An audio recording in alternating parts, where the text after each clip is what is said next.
عمران خان کا خط بیرسٹر گوہر نے پڑھا یا نہیں سنی انہی کی زبانی؟ خان صاحب نے کہا کہ میں نے ایک لیٹر لکھا ہے، چیف آف آرمی اسٹاف کو لیٹر لکھا ہے، میں نے پرسنلی اس لیٹر کو ابھی تک دیکھا نہیں ہے، پڑھا نہیں ہے، کیونکہ میں 2 ڈیٹوں پہ نہیں جا چکا تھا، اور خان صاحب نے ان کے مندرجات خود جا کے پڑھ کے سنائے لوگوں کو اور کہا ہے کہ فوج کی بڑی قربانیاں ہیں اور خلیج نہیں ہونا چاہیے، لیکن میں سمجھتا ہوں خلیج بڑھتا جا رہا ہے اور اس کی کچھ وجوہات ہیں اور ان وجوہات کو ایڈریس کرنا بڑا لازم ہے۔ تو میں اپنے طرف سے ایک سابق وزیر اعظم کی حیثیت سے تو خان صاحب نے اپنے دل کا اظہار وہاں کھل کر کے کیا ہے خط لکھیں گے گرچہ مطلب کچھ نہ ہو، ہم تو عاشق ہیں تمہارے نام۔ یہ ہے عشق کا ایک مظاہرہ ہے، ہم تو عاشق ہیں تمہارے نام بس۔ سر آزاد صاحب آپ بتائیے، عرفان صاحب کا شعری تجزیہ آپ کو پسند آیا؟ بات یہ ہے کہ وہ سیاسی گفتگو ہے، اس کے 2 اسپیکٹس ہیں۔ ایک، اگر اس کی تصویر آپ یہ لیں کہ عمران خان نے بینگ پرائم منسٹر سچویشن کو انڈرسٹینڈ کرتے ہوئے اپنی ذات کو مائنس کرتے ہوئے ان دا انٹرسٹ آف کنٹری بات کی، تو میں تو اس کو پازیٹیو لوں گا۔ دوسری یہ ہو سکتی ہے کہ شاید انہوں نے یہ انڈرسٹینڈ کر لیا سچویشن، یہ اس کا دوسرا اسپیکٹ ہو سکتا ہے کہ اس وقت چونکہ راستے سارے بند ہو گئے تو ممکن ہے یہاں سے کوئی راستہ نکلا ہے، ایک اسپیکٹ اس کا یہ ہو سکتا ہے۔ لیکن یہ چونکہ ایک سیاسی گفتگو ہے، پولیٹیکل پارٹیز ہوتی ندیم بھائی وہ ہے جو راستہ نکالیں۔ آج اس سچویشن میں انہوں نے دوبارہ جیسے پی ٹی آئی نکال دیے، ملک ان چیزوں کا متحمل نہیں ہو سکتا۔ یہ گورنمنٹ کو بھی بہت سیریس لینا ہے۔ دیکھیں اپوزیشن کے پاس تو دینے کے لیے کچھ نہیں، گورنمنٹ گیونگ اینڈ پہ ہے نا، تو ان کو بیٹھنا چاہیے۔ ملک اگر چل رہا ہے، اس کو سموتھ کرنا ہے تو زیادہ تر ذمہ داری ان لوگوں کی جو اقتدار میں بیٹھے ہوئے ہیں۔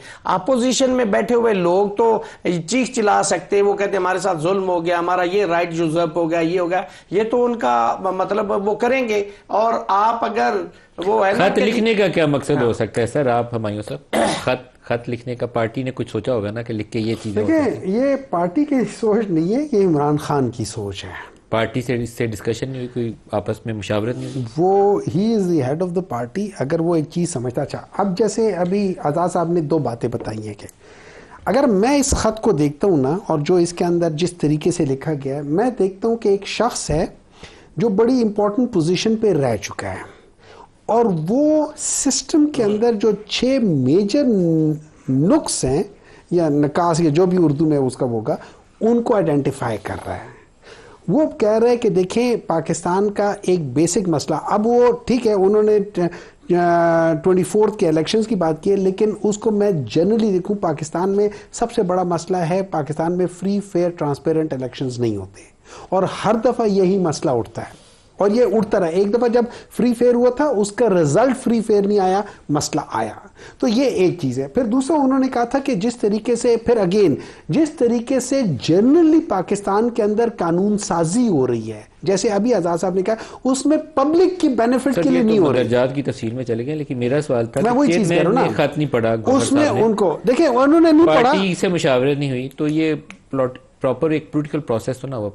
پروسیس ہی ہوتا ہے کہ top hierarchy of the party جو تھی۔ میری نظر میں دس از اے لیٹر جو کہ ایک اسٹیٹمنٹ نے اپنے ملک کے اندر اس وقت جو قوت ہے، جو سب سے امپورٹنٹ قوت ہے، جو کہ اس وقت آپ کو بھی پتا مجھے، ان کو کہا ہے کہ میری نظر میں یہ مسئلے اور یہ چیز رفٹ ڈال رہی ہیں، یہ چیز پرابلم کریٹ کر رہی ہیں، ان چیزوں کو ایڈریس کرنا چاہیے، ان چیزوں کو ٹھیک کرنا چاہیے۔ اور اگر اس میں انہوں نے اپنی ذات کو بیچ میں ڈالا ہوتا کہ بھئی دیکھو میرے ساتھ یہ ہو رہا ہے یا میری پارٹی کے ساتھ یہ ہو رہا ہے، تو پھر یہ لیٹر ایز اے اسٹیٹمنٹ نہ ہوتا، یہ ایک پولیٹیشین کا لیٹر ہوتا ہے۔ اس میں یہ فرق کر رہا ہوں کہ یہ پولیٹیشین کا لیٹر نہیں ہے، یہ اسٹیٹمنٹ کا لیٹر ہے۔